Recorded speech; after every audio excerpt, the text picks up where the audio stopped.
প্রশাসন এই উৎসবটা করতে দেবে না বলে কত রকমের নাটক ড্রামা তৈরি করছে।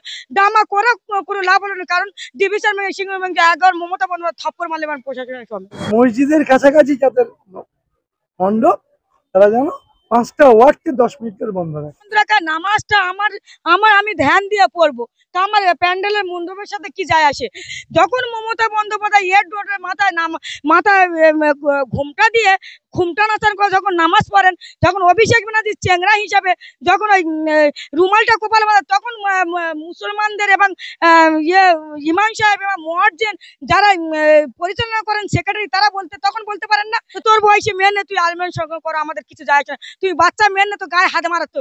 এটা কি কোনো পশ্চিমবাংলার মধ্যে কালচার? উনি নাচা কোদার মাস্টার, তাই নাচা কোদা করে। তো ওই যেরকম নাচা কোদা ওই নাচা কোদা ভাবে এই 26শে জনগণ নাচিয়ে নাচিয়ে দুর্গাপুজোর মতো ওকে গঙ্গা জলে ছুঁয়ে ফেলবে এই মাননীয় মুখ্যমন্ত্রী। কারণ আমি উৎসবে আসতে পারি, যেমন সচলজাও যেতে পারে আমাদের ওদের উৎসব, তাই বলতে উনি কি নামাজ পড়বে?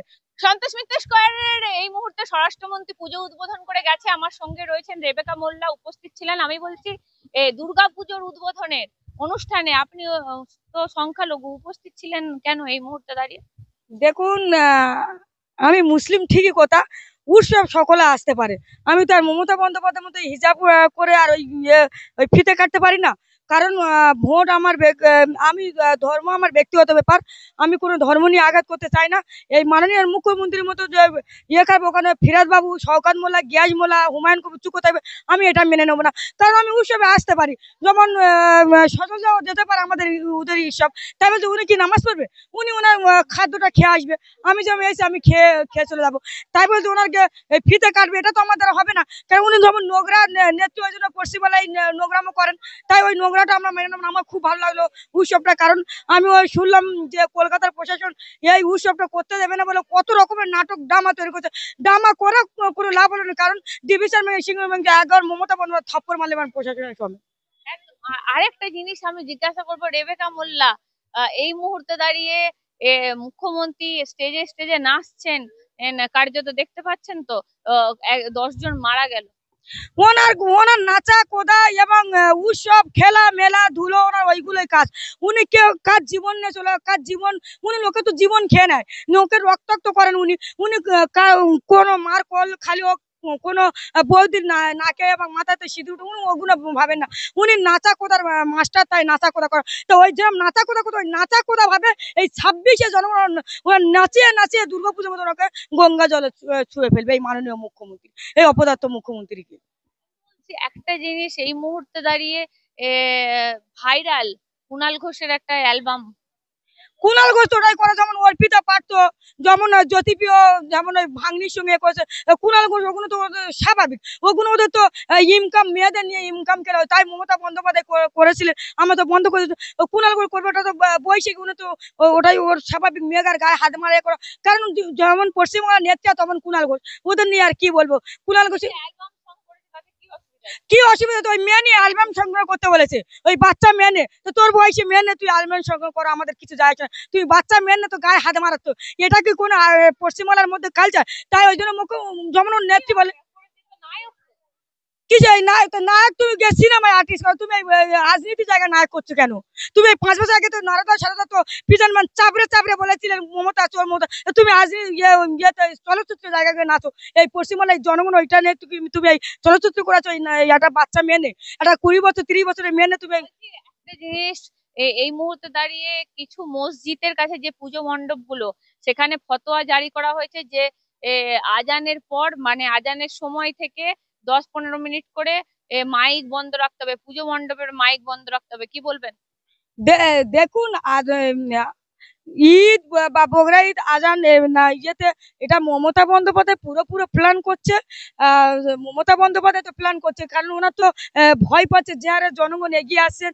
আজকের মসজিদ মন্দির ও তো মমতা বন্দ্যোপাধ্যায় একাই তো ডাঙ্গা। আমাদের যেমন ঈদে নামাজ পড়ার সময় প্যান্ডেল বন্ধ, প্যান্ডেলের মণ্ডপের মাইক বন্ধ রাখতে হবে। দেখো মাই বন্ধুরাকে নামাজটা আমার আমার আমি ধ্যান দিয়ে পড়বো, তা আমার প্যান্ডেলের মণ্ডপের সাথে কি যায় আসে?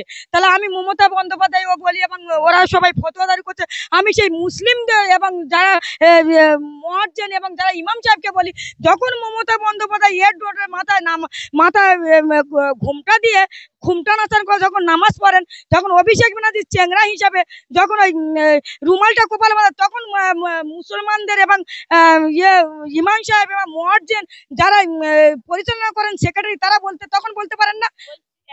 আজকে কালীঘাটে অমিত শাহ গেলে কার্যত তাকে ঘিরে জয় বাংলা স্লোগান, কি বলবো? জয় বাংলা বলবে না, অমিত শাহ গেছে মমতাকে জয় শ্রীরাম বলাবার জন্য।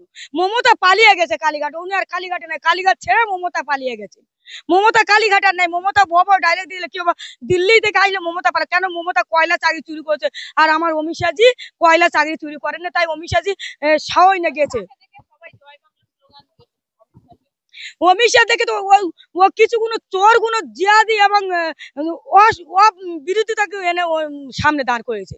উনি উনি কারণ হ্যাঁ, ওরা জয় বাংলা, কারণ মমতা বন্দ্যোপাধ্যায় তো ভয় পেয়েছেন, এবং মমতা বন্দ্যোপাধ্যায় কিছু দুষ্কৃত কিছু বেঈমান একটা পুজোর দিনে একটা অনুষ্ঠানের দিনে তিনি একটা পুজো উদ্বোধন করতে গেছে। মমতা বন্দ্যোপাধ্যায় এত বড় পার কে দিয়েছে, ওই ধরনের কথা নিকৃষ্ট আজকে কোনো আমার ধর্মের মধ্যে যদি করে আমি কি অল্প রাখবো? আমি সেই মমতা বন্দ্যোপাধ্যায় পুরোপুরি প্ল্যান করছে এবং পরিকল্পিত করছে এই মাননীয় মুখ্যমন্ত্রী, কারণ উনি উনি ওইটা দাঙ্গা লাগাচ্ছে। তা দেখে যাক মমতা বন্দ্যোপাধ্যায় কত বড় চৈত্রহীন আমাদের দেশের স্বরাষ্ট্রমন্ত্রী বুঝতে পেরেছে মমতা বন্দ্যোপাধ্যায়। এটা তো মমতা বন্দ্যোপাধ্যায় রাজ্য ক্ষমতা, তাহলে সাধারণ মানুষ যাওয়ার মতো ক্ষমতা নাই, তাই মমতা বন্দ্যোপাধ্যায় ওইগুলো গুন্ডা বদমাই ওগুলো কেনার জিয়াধিকার এনে সামনে রেখেছে। ঠিক কথা, এটা তো বেটি কথা কয়। একটা স্বরাষ্ট্রমন্ত্রীকে তাকে বলতে পারেন যে ভারত মাতা কি, এটা বলবেন না, কারণ উনি তো ভয় পেয়েছেন। আমি সেই মমতা বন্দ্যোপাধ্যায় এবং গোটা পশ্চিমবাংলার জনগণকে বলতে চাই, মমতা বন্দ্যোপাধ্যায়ের ভয় পেয়ে 1998 সালে যখন দেশের প্রধানমন্ত্রী ছিলেন অটল বিহারী বাজপেয়ী, তখন মাননীয় ছিলেন দেশের রেলমন্ত্রী। তা সেই দিনে যদি না অটল বিহারী বাজপেয়ী ওনার যদি আগলে না রাখতো, মমতা বন্দ্যোপাধ্যায় আজকের পশ্চিমবাংলায় মুখ্যমন্ত্রী হতে পারতেন না। আমি বলছি মঞ্চে মদন মিত্র গান গাইছে, দে দে পাল তুলে দে মাঝি হেলা করিস না। ওটা তো বলবে, যেমন শাহিনু কই বলেছিল দে দে পাল তুলে দে মাঝি হেলা করি না, ছেড়ে দে নৌকা আমি যাবো মদিনা। ও দয়াল মুর্শিদ দেশকা, ওটা পুজো মুভে আমার ধর্মকে অস্বীকার করতে, এর জন্য ওকে ক্ষমা চাইতে হবে, নাহলে ওনাকে কেন হাই করে নেবো। কেন তুমি আমার ধর্ম নিয়ে আঘাত করছো? আমি সেই শওকত মোল্লা, ফিরহাদ হাকিম এবং সেই গিয়াস মোল্লা সবাইকে বলতে চাই, ওটা কেন ওনারা আটকালেননি? উনি আমার ধর্ম নিয়ে অস্বীকার করছে। ওখানে মমতা তো বলবেন না, উনি তো কোনো ধর্মের মধ্যে পড়ে না, উনি একজন নারকত মহিলা, উনি একজন উনি একজন দানবিক মহিলা, তাই উনি কোনো ধর্মকে ভালোবাসেন না, তাই উনি দে দে পাল তুলে দে, কারণ উনি মুসলিমদের নাচাচ্ছে। দেখো আমি কিরাম নাচাচ্ছি, উনি জানে আমার তো ভোট ব্যাংকে কমে গেছে, তাই উনি বলছে তোকে পুজো মণ্ডপে এগুলো চলে না, পুজো মণ্ডপে এগুলো আসে না। ভাই তোমার ধর্ম নিয়ে তুমি খেলো, তুমি অন্য ধর্মকে আঘাত করো না।